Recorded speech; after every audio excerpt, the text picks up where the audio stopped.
My dear friends, my dear masters, and my dear gods. This is Dr. Kavita Kokunur, founder of Miraculous Minds. Welcomes you all to group meditation. And before we start, we always thank Universe for giving us this great opportunity by meditating on the most supreme Lord, the Creator, with Gayatri Mantra. ओम भूर्भुवस्वः तत्सवितुर्वरेण्यं भर्गो देवस्य धीमहि धियो यो no प्रचोदयात्.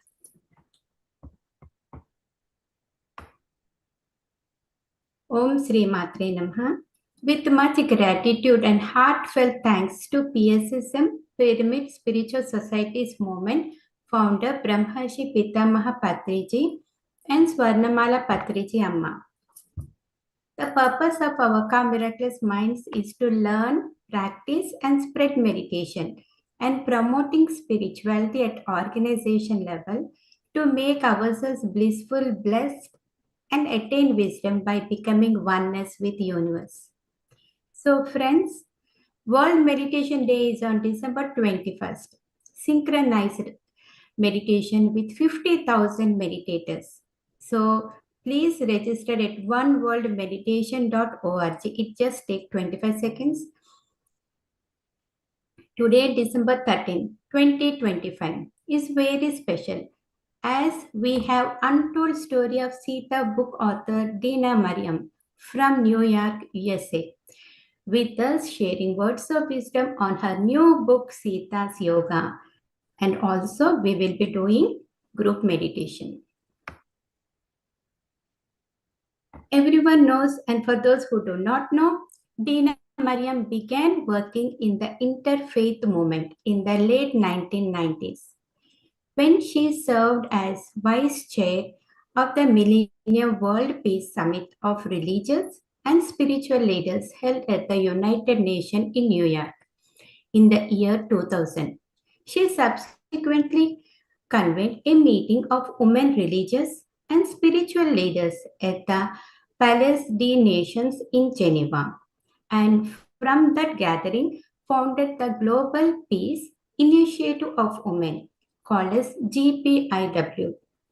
In 2002, in 2008, Ms. Merriam was one of the founding members of the Contemplative Alliance, which later became a program of GPIW.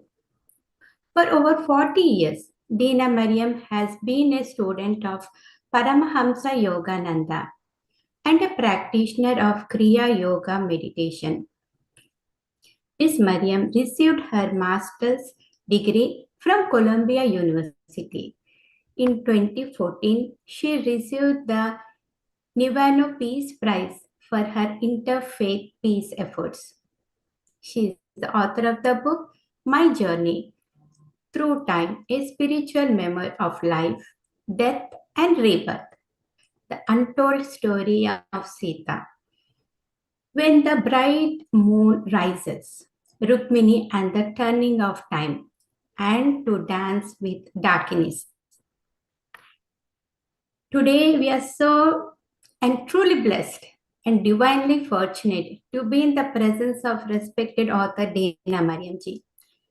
As I look at her, I just wanted to take few minutes before we get on to Dena's speech. This book, it feels as though Mother Sita Ma herself is standing before us. From the depths of my heart, I offer my humble gratitude to you, Dena ji. And on International Yoga Day in June this year, 2025, we did session with Srikant Galagaru from Atlanta. And in that session, we told about untold story of Sita. And I mentioned that I wanted to see Dena Merriam. And today I'm so happy she is here with us virtually, but in presence we can see her. With your kind permission, I would like to share a few reflections of your sacred book, The Untold Story of Sita. As Patriji mentioned, it is like PSSM Bible. Though you were born and brought up in America, through divine grace, you have revealed profound truths that were hidden from humanity for ages. The book has the power not only to transform an individual life, but also to uplift the entire nation and collective consciousness. For centuries, many myths have clouded our understanding, and they are all revealed that Ravana abducted Sita, the Agni Pariksha was imposed due to doubt, and the pregnant Sita Ma was sent to forest due to mistrust. But these misconceptions have led belief that Lord Rama acted unjustly, portraying Sita Ma as a victim. But through this book, all such misunderstandings dissolve. And when we are reading, while telling also, I feel that happy tears. Though I read very less, but I can feel it. Everyone can feel it. Today, humanity is wounded. Our hearts burdened with pain, ego, and fear.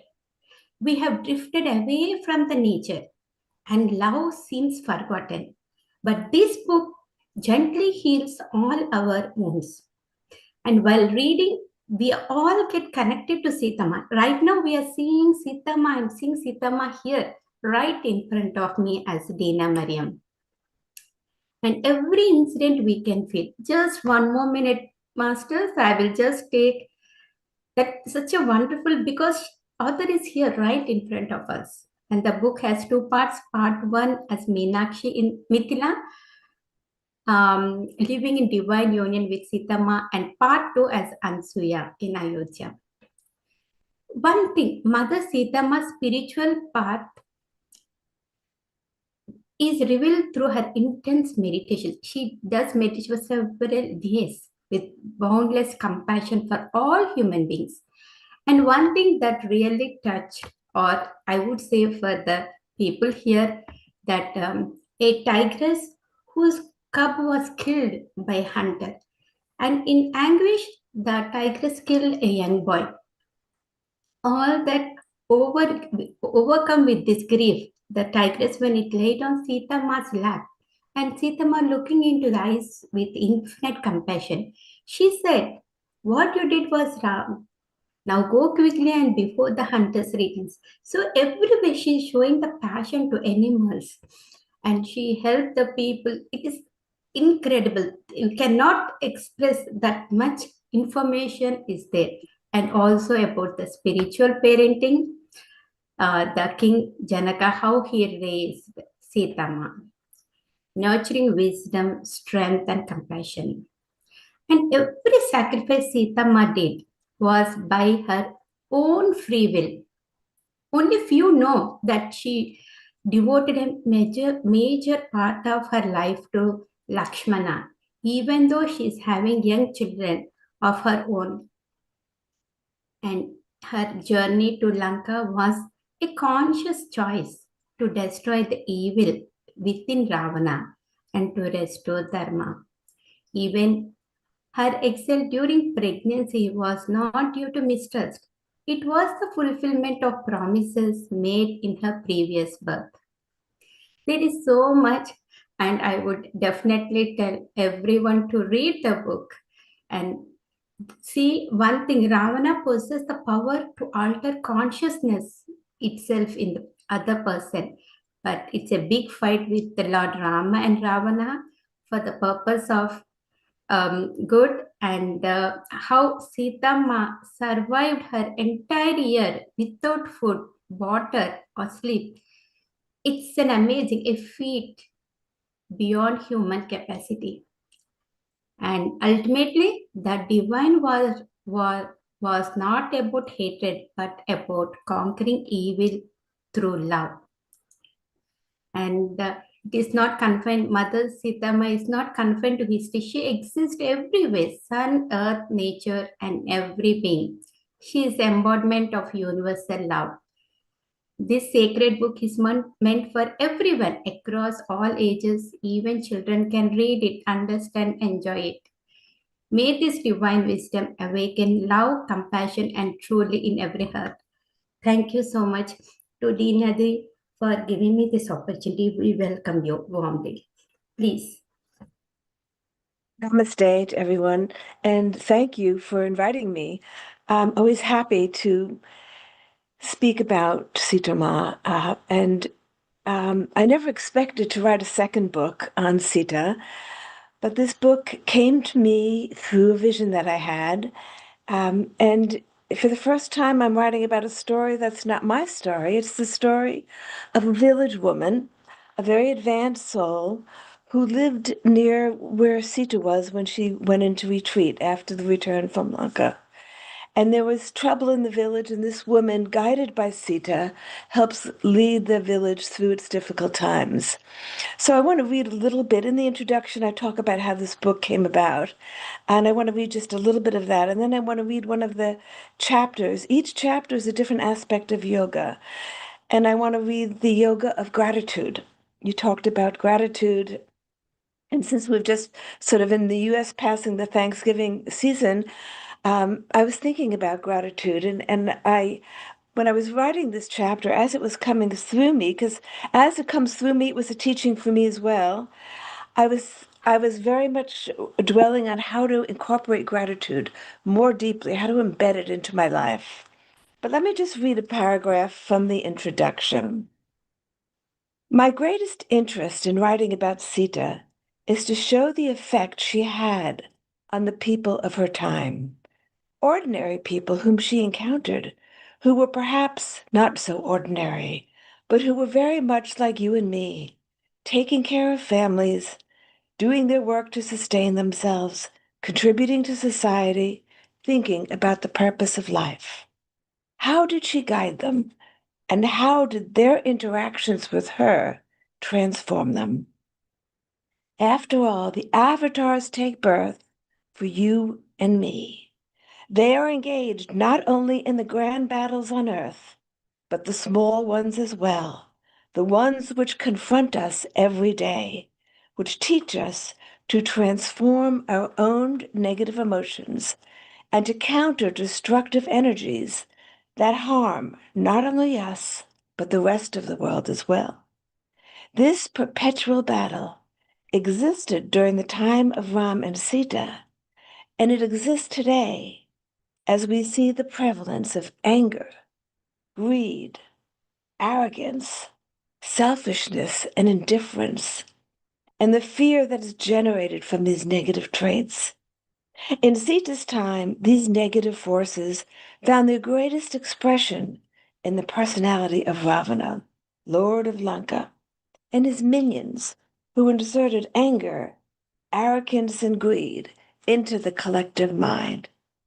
Who is Ravana but the forces that drag down human consciousness and sink us deeper into materialism and delusion? The greed, pride, and deception that characterize the Ravana of Sita's time still stalk the earth today. The Ravanas of our time are in full sight and take the form of both internal and external forces. How are we to battle them? For we must. We cannot hope to conquer the outer destructive forces until we look within and transform the shadows that are still lurking in our minds and hearts, the remnants of negative thoughts and feelings that may lie latent within. I hope this narrative provides some guidance on how to achieve this. So, the one chapter that I want to read is the Yoga of Gratitude. It's a large section from that chapter. And the story is told through the voice of a village woman called Devani. And there's trouble in her village. There's a mini Ravana who's causing difficulty. And this is after Sita's now living in the forest, raising her two kids. And this woman is being guided by Sita, first internally, then she meets her and she's guided through Mata herself. And Soma often comes with messages from Mata.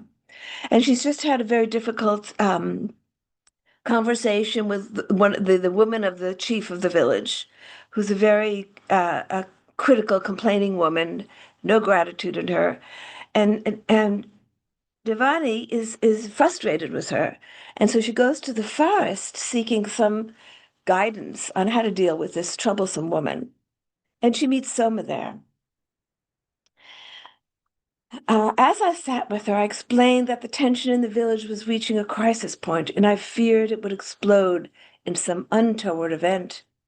When she asked about Puri, I smiled and tried to hide my discouragement, to no avail. Gazing at me with understanding eyes, she said, "Your frustration is due to your expectations. You know the only person you can truly change is yourself. Perhaps you've needed to learn patience and non-judgment." I nodded and replied softly, "You are so right. Thank you for reminding me." "We all need reminding. How often Mata has had to remind me," she murmured, with a slight smile. "I will tell you a story of something that happened not long ago. A villager named Kalam came to the hermitage near where we live to meet the sage and offer a donation. This man wasn't interested in learning, but he thought it would help his reputation if he spoke about his acquaintance with the sage. And Kalam foolishly believed he could purchase his goodwill." Soma paused and chuckled, then added, "Clearly he knew nothing about Guruji, who was aware this man was coming and made sure to be away at that time. One of the students in the hermitage explained that the Guru was in retreat and couldn't meet him, but he sent him to Mata, saying, 'There's a very wise woman who lives in the cottage just down the path. You must meet her before you return home.' Of course, this man didn't know that she is the Maharani. Kalam thought she was just some woman who lived near the hermitage, and he had no interest in meeting her. But he also didn't want to ignore the request of the student, so he came to us, but with a bit of an attitude. Mata never turns anyone away, so she invited him to join us for the afternoon meal. He was a rather cranky man, and all the while as we were cooking, he began to complain about one thing or another in his life, his health, his wife and children. He even complained about the Guru, saying how rude it was of him to go off on retreat, when he must have known that the man was coming to visit to offer a donation. He seemed to find fault with everyone and everything. I was curious as to how Mata would deal with him. She told me to take care of the rest of the meal preparation and went to sit with him, listening patiently to all he had to say. When I served him the meal, he complained about that too, saying it was too spicy and was burning his mouth. I winced when he said that, because Mata herself always prepares all the spices. But Mata's response was simply, "We will do better next time." I hoped there wouldn't be a next time because he was quite a negative sort, and I was eager to be rid of him. But after the meal, when he made a move to depart, Mata asked him to accompany us, as we would take the remaining food to a man we knew who lived nearby. I was sure he would decline, but for some reason he acquiesced, although rather reluctantly. It was only when we arrived at Badari's hut that I understood Mata's intention. The man we were visiting was well known to us, since we often brought him food. He was quite elderly, lived in a broken-down hut, was nearly blind, and lived alone since his wife died some years earlier, and his children lived in a distant town. But despite his hardships, and there were many, he was one of the most cheerful people you would ever meet, filled with gratitude for every little thing. As soon as we arrived, he told Mata how grateful he was for her visit and the food, declaring that he never tasted such wonderful food as hers. "Your food heals me of every ill," he exclaimed with beaming eyes. Then he added, "How fortunate I am that you, Mata, give such care to a poor soul like me." "You, a poor soul?" Mata exclaimed with a chuckle. "The wealth of the world lies at your fingertips, and yet you choose none of it. You choose only the wealth of your heart, which is overflowing." Mata had once asked him if he wanted her to heal his eyes and restore his sight, but he replied that he saw her, and that was all he needed to see. Mata explained to me that he had inner sight, and she said that all his conditions could change if he wanted it to be so, but he had no desire to change anything about his life. She told me he's happy with whatever comes because he has awakened to his inner self, where there is only perfection. Mata herself laid out the food and served him. Again he expressed his gratitude. Kalam sat there silently observing the scene, with a sour expression on his face. At one point he whispered to me, "This man is blind and feeble and lives in a hut that is barely standing. He's nothing to be grateful for." Overhearing the comment, the man turned to him and replied in a joyful voice, with eyes that sparkled despite his poor vision, "I am alive and feel the love of the universe throbbing in my heart. What more is there to ask for? I have gratitude beyond what words can express." After some time, we left Badari and parted ways with Kalam. I thought we were done with that man, but he came to see us a few weeks later. Again, Mata sat with him while he complained about one thing or another, and again I cooked the afternoon meal and served him. And once again he complained about the food, saying this time that it had no flavor, no spice to it at all. Nothing had changed in our food preparation. The spices were the same, but he had a different perception and managed to find fault. "Next time we will do better," Mata patiently expressed in response to his complaints. "Are you going to bring food to that man?" he asked. Mata nodded, and he said he would accompany us. After we arrived and Mata served the food to Badari, and after he had again expressed his gratitude, Kalam asked him a question. "The food has no flavor to it, so why are you praising it? You obviously have lost your sense of taste." Smiling, Badari replied, "Mata's food is always perfect. Whether it has taste or not, I cannot say, but through this food she feeds me love, and it is her love that keeps me alive, the love of the universe, and for that I'm forever grateful." "Fool," Kalam whispered under his breath. Kalam began coming regularly every few weeks, and each time Mata offered him food with the same spices that we always used, and each time he found a different fault with the cooking. Finally, one day he showed up, and after Mata fed him, he merely mumbled something as he ate the food without issuing any complaint, and we understood that his attitude was changing. He asked to accompany us as we brought food to Badari, but this time, as we sat speaking with our friend, I saw Kalam studying the hut and all the areas that needed repair. Before leaving, in a rather gruff tone, he offered to fix Badari's roof, which was leaking. And thus began the transformation. Over the course of months, Kalam went many times to Badari's hut to repair one thing or another, and he ended up visiting him, often without us. One day, when we visited our friend Badari, Badari said to Mata, "I am most grateful that you brought Kalam to me, for I recognize him as a son from the distant past, and we had unfinished matters between us. He now comes quite often to fix one thing or another. Even when nothing needs to be repaired, he finds some reason to visit, and he's become far more attentive than my own children. You know, I don't care about a leaky roof or any such matter, but we talk, and I'm grateful for that. He has a difficult life, and he comes to me with all his complaints. I try to help him see the brighter side, and I'm grateful if I can uplift him just a little bit." "You've done more than just a bit, my friend," Mata replied. "I've seen the transformation in his character, and you are part of the reason. The gratitude that you've always expressed has changed his attitude toward life." Well, those two became dear friends, continued Soma, and after Badari left his physical form, Kalam came to see us.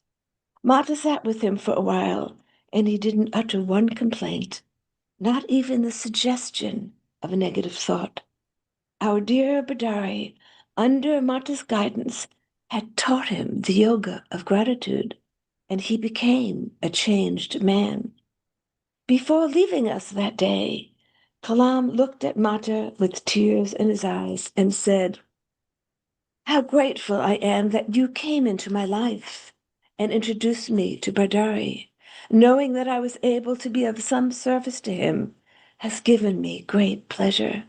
No one ever listened to me or appreciated my situation the way he did. I will miss him terribly."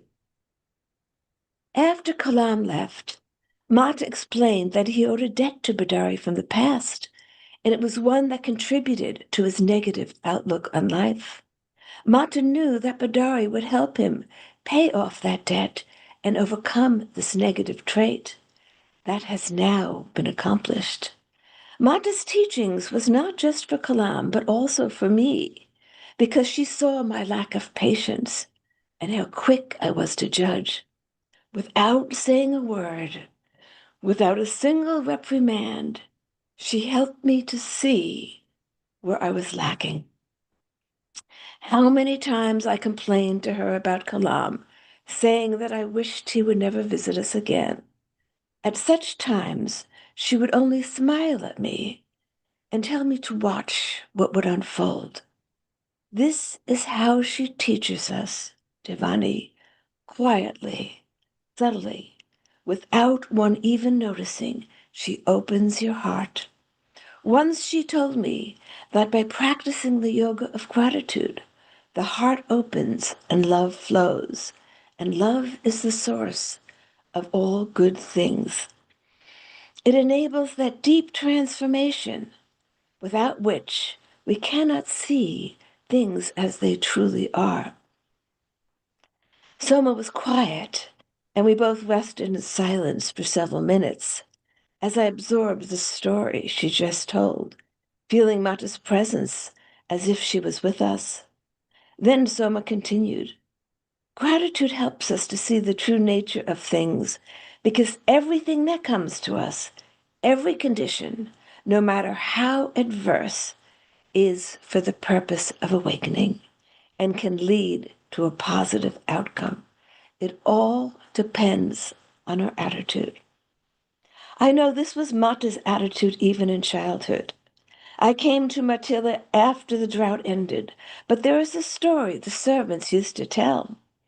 During the drought, when there were difficult times, and often Janak Baba and the family would not eat because others in the kingdom were going without food. Mata once exclaimed, "How grateful people will be when the drought ends, when the rains come and food is again plentiful." And then she corrected herself, saying, "No, we should be grateful now for even the little bit of food we have. We should be grateful for the advances that will come from this experience and for the ways in which the whole kingdom has come together to support one another."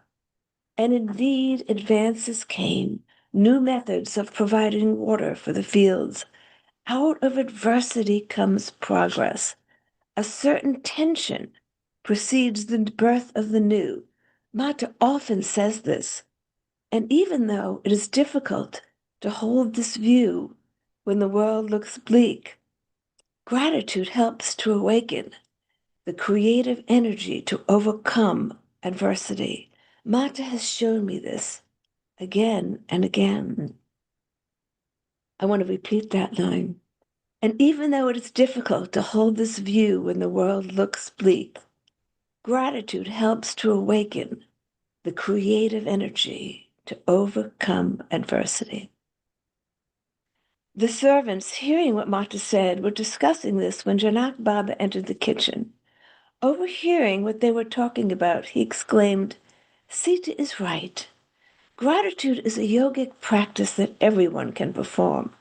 Not everyone is suited to meditation, reciting mantra, or engaging in other spiritual practices, but everyone can express gratitude because everyone has something to be grateful for, no matter how dire their situation. And there's tremendous power in this practice." She continued, "I heard all this as soon as I arrived in Mithila. Later, after Mata and Sri Ram returned from the exile, I heard this again. How often I heard her say how grateful she was to have spent so many years with Ram and Lakshman, traveling together through the land as ordinary wanderers, seeing the diversity of plant and animal life, and meeting people from so many tribes and clans. She said those years were among the happiest of her time here on earth. I once asked her whether she was also grateful for her time in Lanka, and she responded with glowing eyes, "Of course. I learned so much, seeing firsthand how Ravana's greed had ravaged the land and hurt so many people. Previously, I had not understood the extent of his greed and arrogance, both of which are unknown in Mithila and Ayodhya. I was able to see the damage done by the pursuit of unrelenting desires. This must be a lesson for people well into the future, or the dangers will repeat themselves. To guard against such illusions is the work of all of us." I knew that in Lanka she was able to help many people, and she was able to assist Ram from inside Ravana's kingdom, entering Ravana's mind and working to shatter the illusions he was creating. She has enormous gratitude for that. And then her retreat here to these forests. I know she's grateful for the opportunity to raise her sons in a place where they can be close to and learn from nature.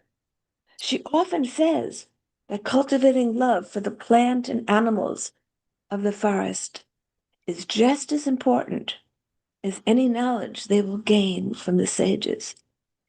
Her attitude has turned our lives and this place into a heavenly abode. She's been able to do here what she could never do in the palace. I have heard her laughingly question whether Rishi Bhrigu knew this when he uttered that curse. Did he know all she would be able to accomplish through her retreat from palace life, where she could be part of this beautiful natural world and live as people in the villages do? Over the years, people have come to Mata with all kinds of ills, and she's helped them develop this attitude of gratitude. Often I have seen illnesses cured just from this alone. So, Devani, do not doubt that your gratitude will in time infect others. We will come to know gratitude in this life. I assure you of that. As Soma spoke those words, I thought of what Mata's life entailed. Years in the forest that must have brought difficulties, and then the year in Lanka, and yet she saw only the positive. Mata's life was a teaching itself. Every step she took paved the way for us to follow. Throughout my time with Soma that day, Mata's presence was palpable. That night in meditation, I thought again of Kalam and Bidari and knew that Mata helped them resolve the remnants of their unresolved karma. This is her unseen work. As I was writing this book, many teachings came to me, obviously. But what I came to, there are many profound teachings, actually. But what I came to understand is that Mata and the other avatars work individually with us to help us resolve our unfinished karma so that we can evolve and we can advance spiritually. And when we hear the stories, traditional stories in our narrative, we just hear about the grand events, the battle in Lanka. But my interest is really how she works with us individually.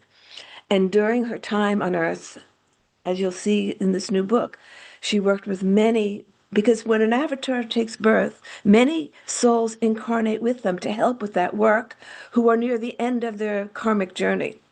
And they know that coming down when the avatar is here will help them resolve the last bits of their unfinished karma. This woman, Devani, who tells me this story, was one such soul, highly evolved soul, who had a little bit of karma left. And working with Mata, she resolved those issues so that she was able to free herself from the remaining karma. And the many, many subtle ways. You have to be attentive because, whether Sita's in a body or not is irrelevant. Her work is the same. If our eyes are open to see how she's guiding us to work through our unresolved issues.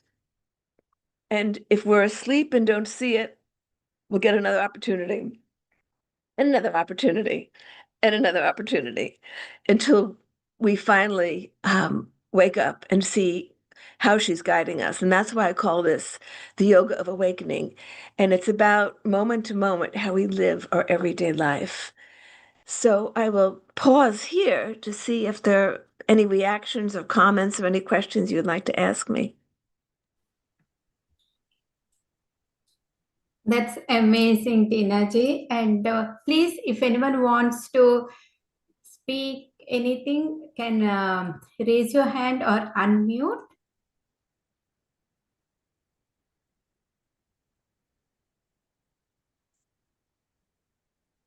It's a very important topic, and really it's heart touching. And everyone is observing the vibes, positive vibes.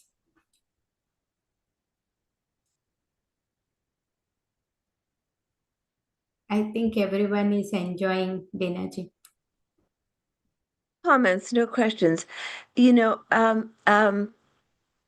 As I said, each chapter in this new book touches upon a different aspect. There's the yoga of forgiveness, the yoga of generosity, the yoga of non-reaction, different aspects of um, um, how to elevate our consciousness so that we stay always in a positive frame of mind, um, seeing everything as an opportunity for growth, everything that comes to us in our life. And we all sort of lose sight of that when it's easy to say this when things are going well, but as soon as we have a challenge, we forget that that it's there for a purpose to help us to test our reactions. There's a chapter in the book, The Yoga of Non-Reaction.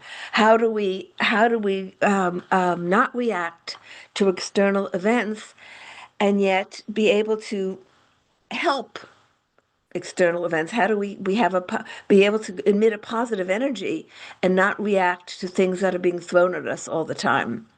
Whether through our relationships, through world situations, uh, uh, it's a challenge. Until we really are there, we'll find these challenges.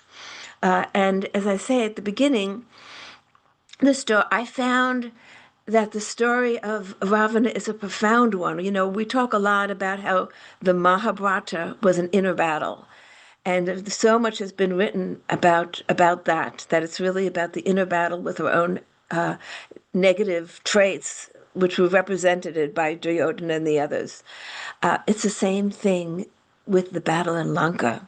That was an inner battle because the traits that Ravana was manifesting are traits in lesser degrees that are existing always, even within ourselves, and we are part of the collective. So when we exhibit arrogance or when we exhibit greed, we're adding that to the collective.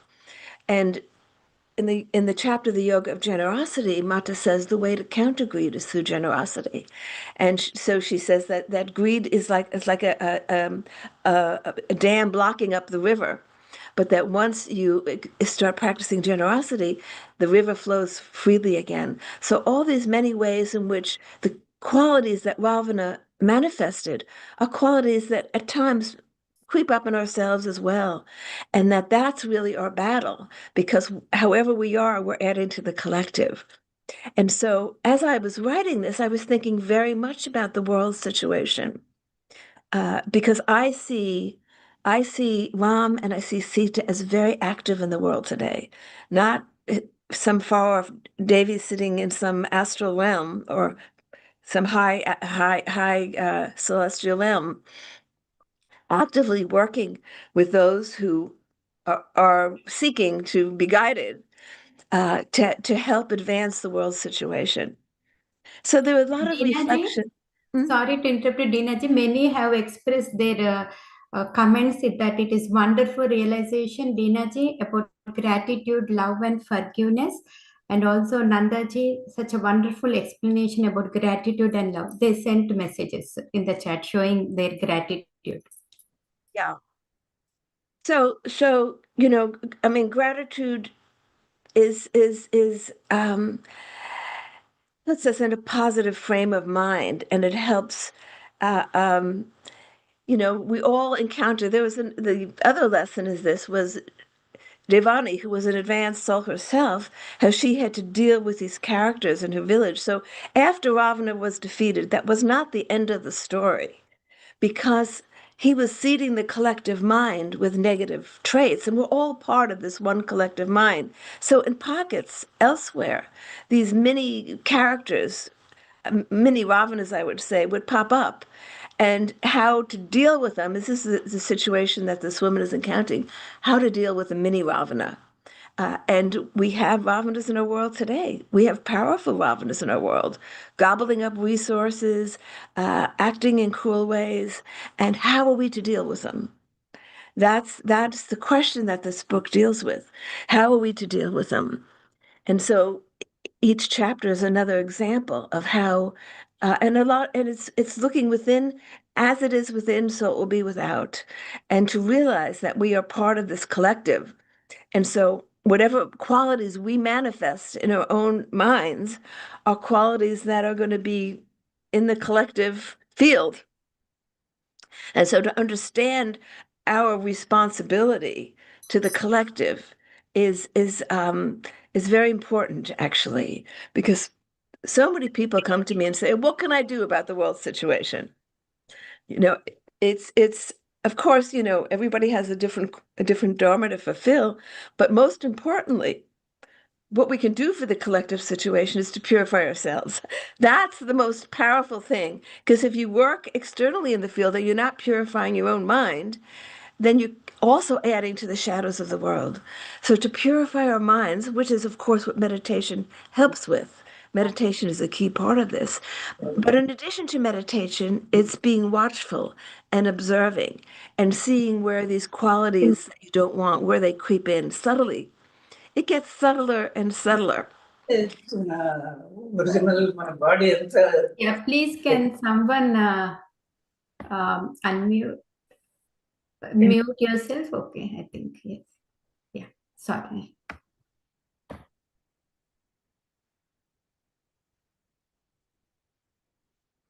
Yes, Dina ji. Somebody want to make a comment? I think accidentally it got unmuted, I guess. Anyone wants to speak or have a comment, please raise your hand or unmute. Okay, I think it's an accident. And Has this book been released, Dena Merriam ji? Namaste. Thank you so much for your presence. So beautiful to hear about this, all the life lessons you're telling in this book.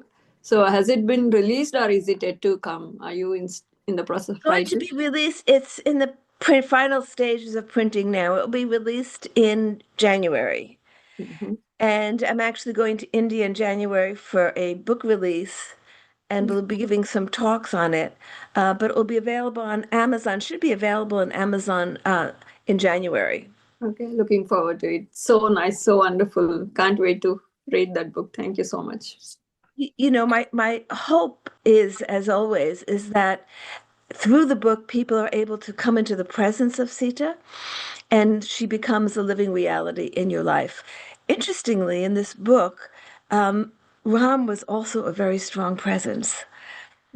At the very beginning of the book, there's a chapter on identities, because this woman, Devani, doesn't realize who Sita is at first.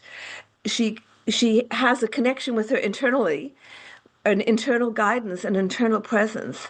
And then she, by accident, quote unquote, she meets her in the forest one day, Sita with her two young children at Soma. And she recognizes that that's the internal presence that's been guiding her since childhood. But she doesn't know she's the Maharani. She just thinks she's a rishi, a great rishi. And so she goes on thinking that she's got this wonderful rishi who's living not far she can get her teachings from. And then at some point she realizes she's the Maharani and she's very confused. Soma comes to her and shows her the reality of Sita. And then she says, if that's Sita, then who's Ram? And then she shows her the reality of Ram. And after Sita leaves her physical form, I guess toward the end of the book or midway through the book, Ram becomes a very strong presence. And those who had been very close to Sita feel that he's now taken over the role of Sita, Ram has, and they become very much focused on Ram. And so it's a beautiful, to me, it was beautiful observing this, the coming together of Ram and Sita. And I mean, I don't know a story of a more beautiful union, actually. In all the histories and all the stories of the Devatas, I don't know a more beautiful story than the love story of Ram and Sita. And to me, it's really been an ideal. I mean, so what we all seek is that type of love story, right? And so this woman, Devani, who Sita's her whole life, through that whole experience, Ram becomes her beloved. And she has these, after Sita leaves, she has these experiences of Ram. And she realizes they're inseparable. To know one, you know the other.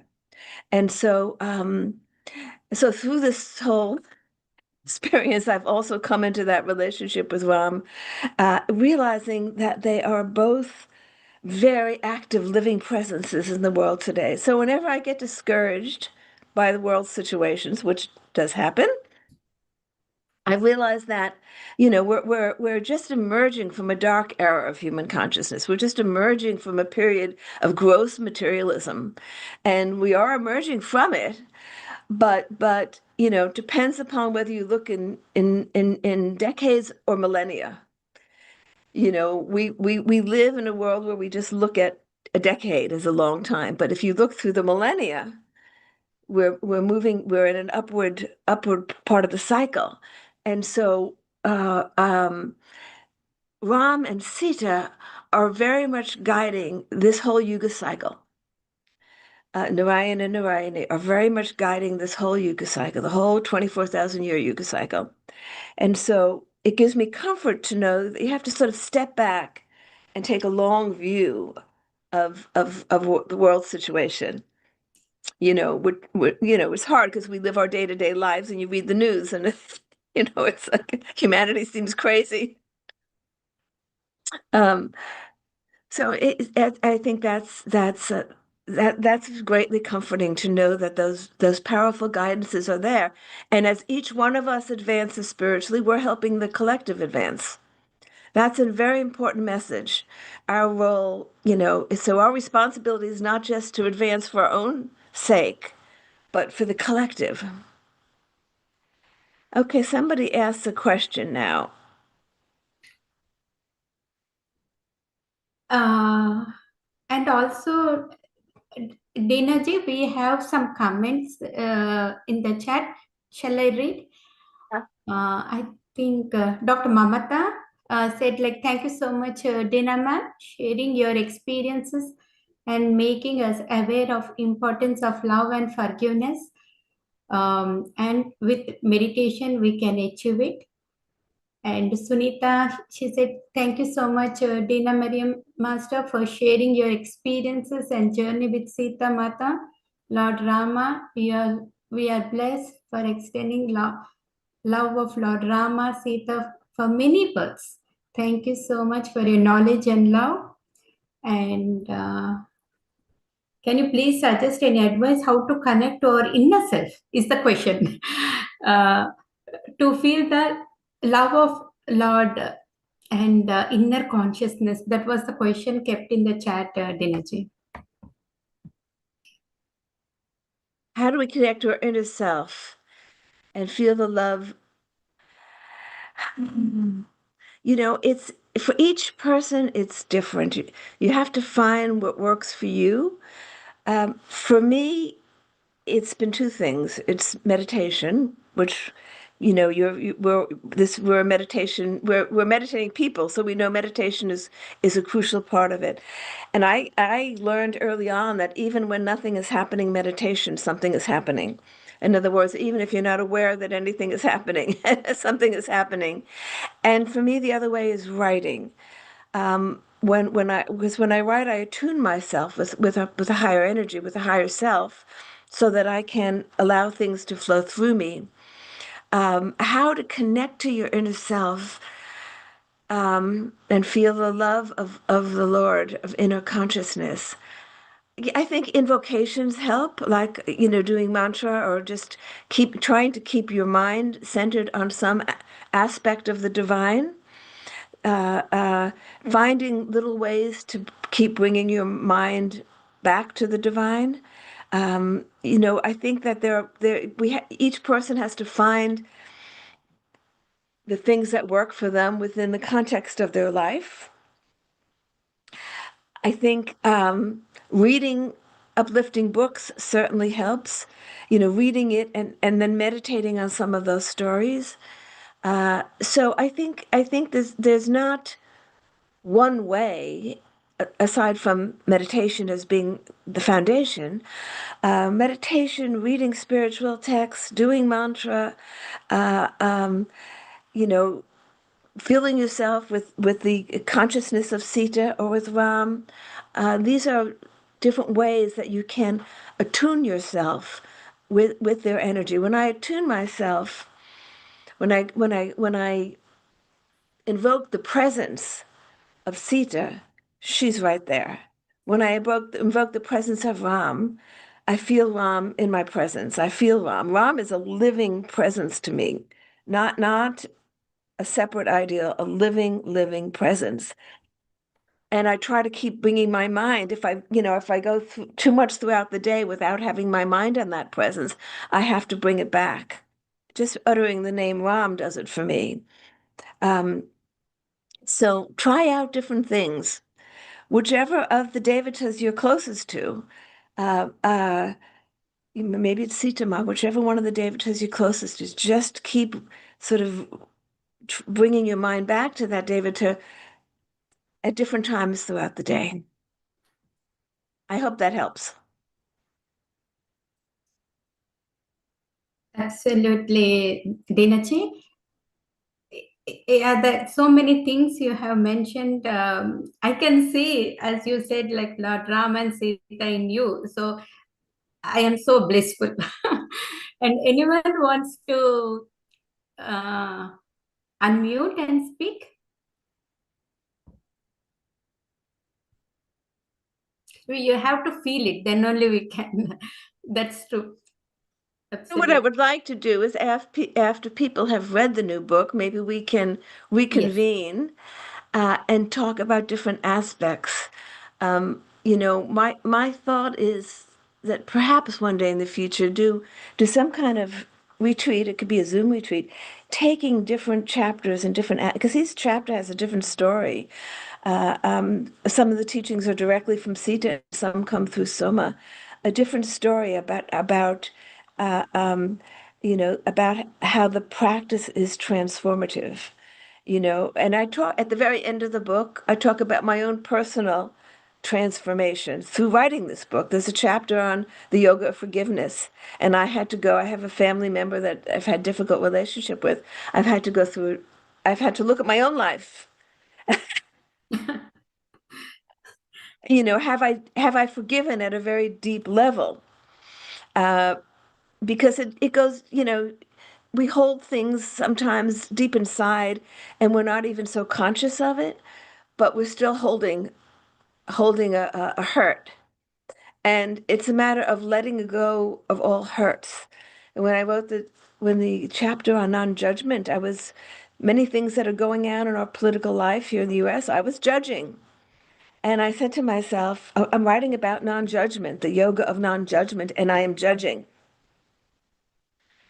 How do I reconcile this, And how do we not judge things that are harmful?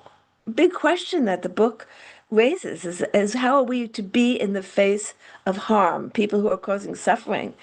And again, what the book shows is you have to see the history to understand it. In the Treta Yuga, people were able to see the past more clearly. So if somebody did an ill deed, you could see that you can see what led to that. There's a cause for everything. Nothing is just happens out of the blue. There's always an earlier cause. So the people who are causing harm in our world today, there's an earlier cause. And now my question that I keep asking is, well, what led that person to do that thing? What is in their history that is leading them? And then in Treta Yuga, you could also see the future trajectory. And there are many points in the book where this woman Devani sees the future of people, and she sees that this very nasty woman is eventually in a future life going to become her devotee and the most loyal of her devotees. So how can she be angry at her when she's her future devotee? So it's seeing the past and future and not getting caught so much in the present moment. So there are many things, and perhaps we can come together again once people have looked at the book for a deeper dive, because this is what this book helped me to do, was to go deeper into that time period, which is the Treta Yuga, a higher time period.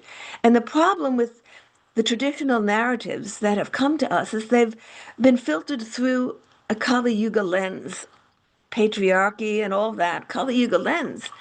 And so we have to free those biases and really go deeper into the story of what was going on the world stage, and what was going on in the teachings that were given at the time.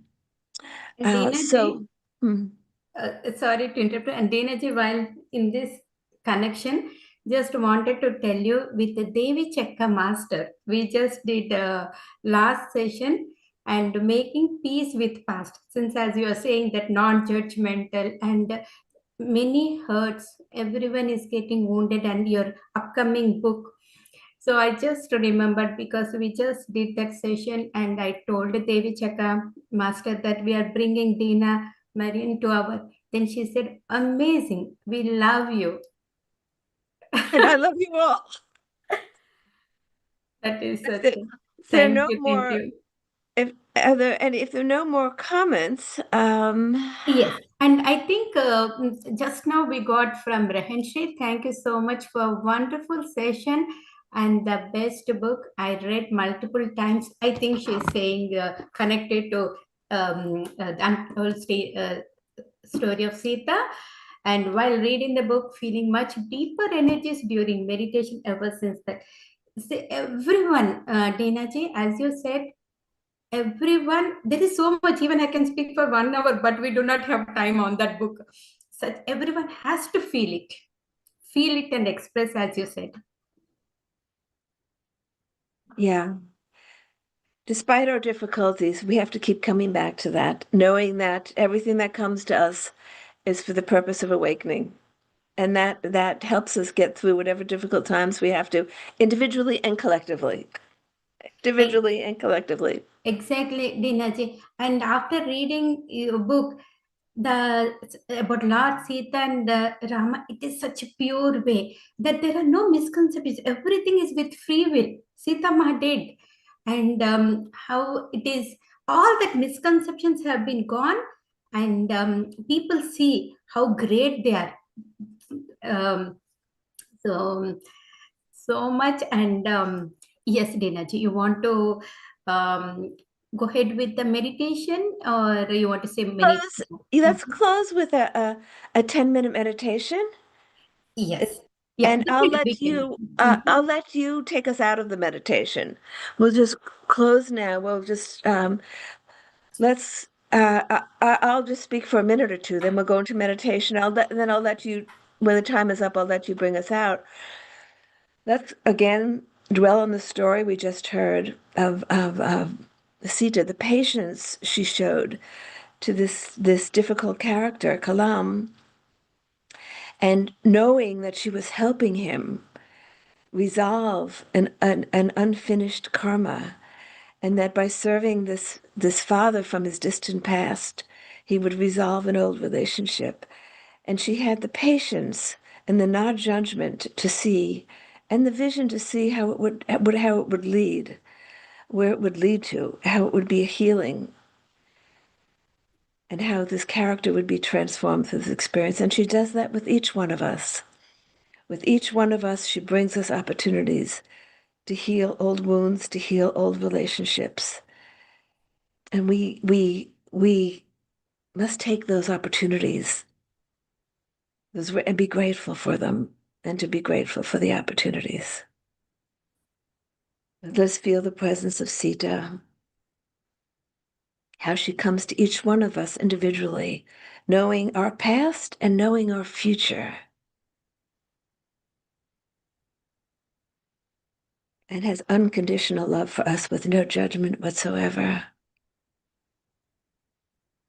Masters, cross your feet, clasp your hands, close your eyes, and just observe your natural, easy, calm breath.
5 minutes, Masters.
One minute, Masters.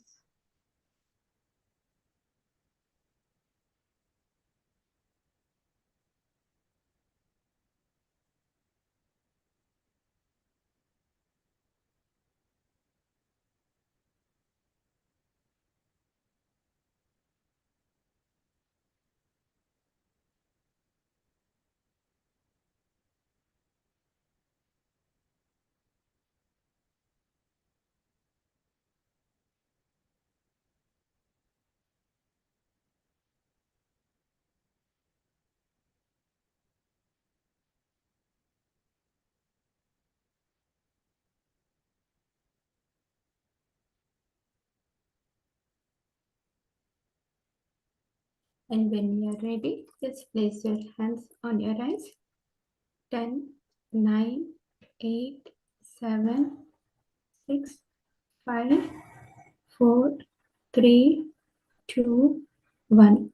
Open with beautiful smile. And Dena ji, we still want to do more meditation, and I appreciate your time too.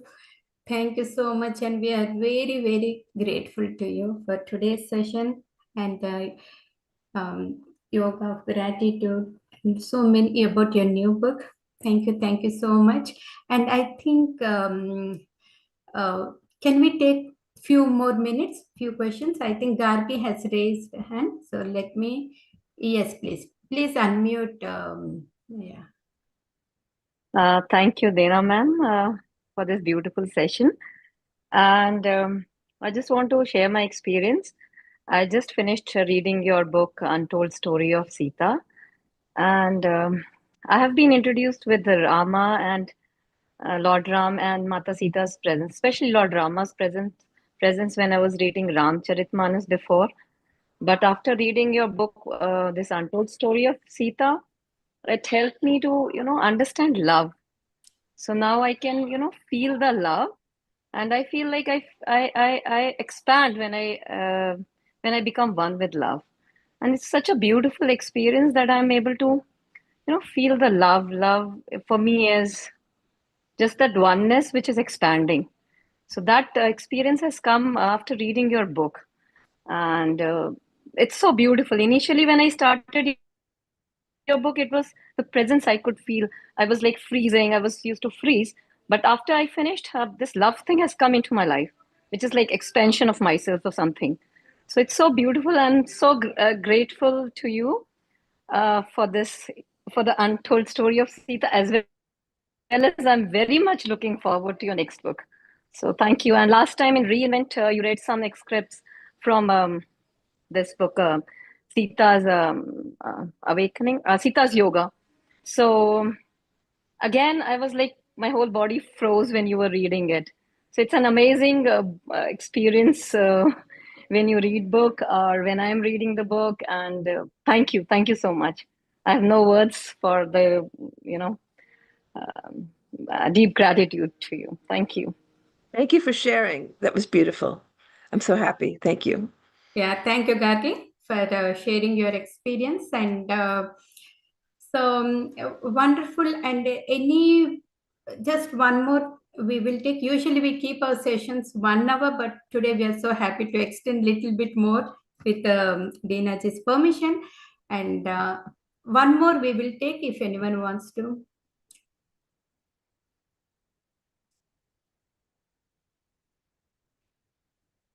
You can unmute and share. And we have upcoming, I think, Dr. Mamata, you have mentioned something in the chat, right, for the upcoming sessions to get onto the website. And for the recordings, you can also visit Kavita Kukunuri YouTube channel as well as PMC USA channel, pssmovement.org for more information.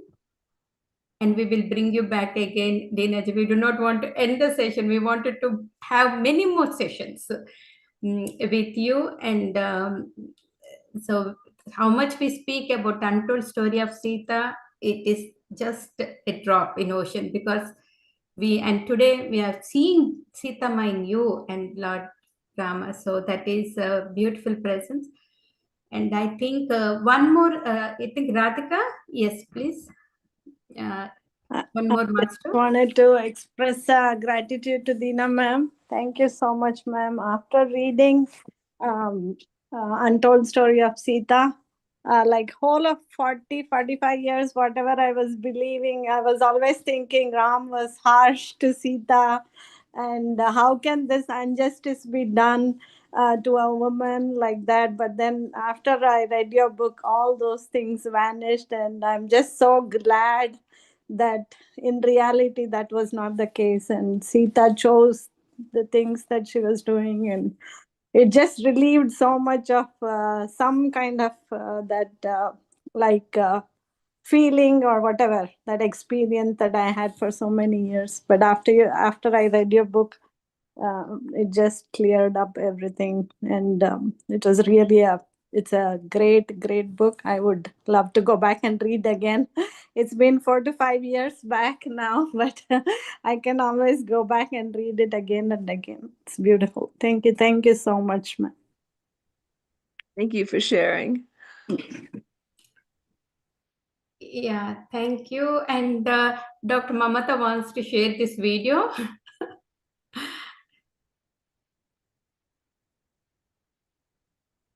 Thank you so much, Dr. Mamata. And everyone should read this book. Even in 50, if you want to have like 25 years of age and energies, where do you get? How do you get? This is through meditation.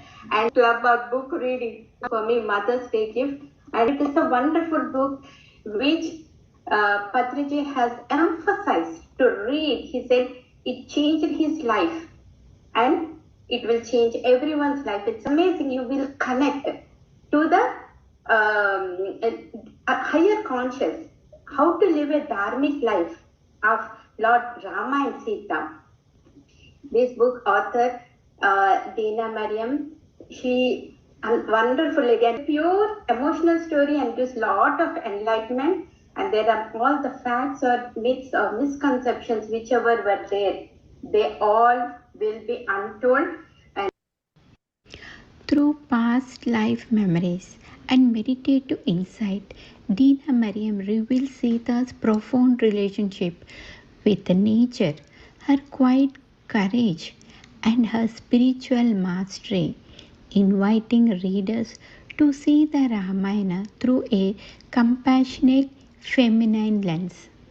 The book feels less like a retelling and more like a sacred reminder of the power, dignity, and timeless wisdom of the divine feminine. To illuminate the soul behind the legend, and in doing so, she invites readers to reconnect with their own inner Sita, the part that seeks truth, honors intuition, and walks the path of compassion with unwavering strength. If you haven't got the book, please get that book as a gift for yourself. And we are so excited to look forward to Dena Ji's new book, Sita Yoga, which we are very fortunate to hear her wisdom at our Miraculous Minds platform on December 13th. See you all soon. Thank you. Thank you so much. Even in 50, if you want to have like 25 years, the purpose of our Miraculous Minds is to learn through meditation and to about book reading. For me, Mother's Day gift, and it is a wonderful book which Patriji has emphasized to read. He said it changes his Dr. life. Mamata, there is a background YouTube. Everyone's life. It's amazing. You will connect. Practice, teach and spread meditation at organization level. Guest Paripatri. Thank you, Kavita ma'am, for inviting me here. How did you join meditation? 2020, like thoughtless state. And this I have mentioned at Pyramid Valley International Buddha CEO meditation because How inspiring you are to be miraculous, overcoming your life challenges is through changing your subconscious mind. All starts from you believing in your own power. Begins with the acceptance by acknowledging the reality of our situation. Through this inspirational talk. So always rising each time you fall and embrace the power of resilience. Rise by being stronger, wiser, and more determined. We can think of ourselves like a lotus wherein it grows in the muddy water. Yet it blossoms unmatched. do not lose your identity. Be an example to others. Thank you very much. The purpose. Thank you so much. Wonderful. Tomorrow's session, artistic case taking with assorted cases and with great master. Please do join. And all the meditation sessions are also will be posted. Thank you so much and very grateful to Dena ji and to all the people who have joined, to our steady group doctors who are helping with this Miraculous Minds. Today's Dr. Mamata and Dr. Sakshi was there, and many more doctors who are helping spreading the meditation. And masters, please do join One World Meditation Day and register online. We already have more than 10,000 people have registered, but we need 50,000. And thanking family, friends, everyone, all the masters, all the gurus who have joined. And once again, we will be back with another, with the new book of Dr. Dena Ji's book. Thank you, thank you, thank you. All right, we are going to end the. Is that okay, Dena ji? Thank you all for being able to spend time with you, and I look forward to being with you again very soon. Sure, definitely. Thank you. Thank you so Everyone, much. take care and be well. Thank you Thank so you. much. Happy holidays Thank and you, Happy ma'am. New Year Happy ahead. holidays and New Year. Yes. And good Take luck care. with the Thank you. book launch, Dena ji. We love to hear many more things, exciting things. Okay. Look forward to meeting with you after the book is out.